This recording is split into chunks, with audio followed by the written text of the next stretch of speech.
Lesibongo ibizo lami nguVanet Ncube enhlala ku F93 eNjube. Lingatsho ukuthi belibotshelweni izolo ngamapholisa. Indaba kade ngibotshelwe izolo bembotshwe egodini mbotshelwe ukuthi indaba sithi asifuni mashona asebenza endabeni eMaNdebeleni thina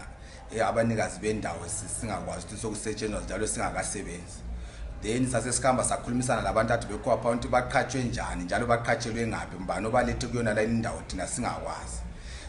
Sathola besitshela amanga omunye sithi ngoyebhingo omunye sithi ngoyecholotsho sathi asambeni ku management siyebona ukuthi iqiniso lingabakithi yini sahamba la kwesithe sifike eofisini yabo bafika basebazikhiyela phakathi kwabasoba ukuthi ngamashoni ngemva kwesikhathi kwabuya amapholisa nxa esekuyila afika abuza ukuthi kuhamba njani sahamba besithi iqhubu labantu abaningi kakhulu abakoMthwakazi nxa sifika lapha abantu abafuna ukukhuluma labantu abaningi bafuna abantu abangaba babili kumbe bathathu sahamba sazama ukukhulumisana labo sithenxa sezama ukuthi sibatshele indaba ukuthi kungenxa yani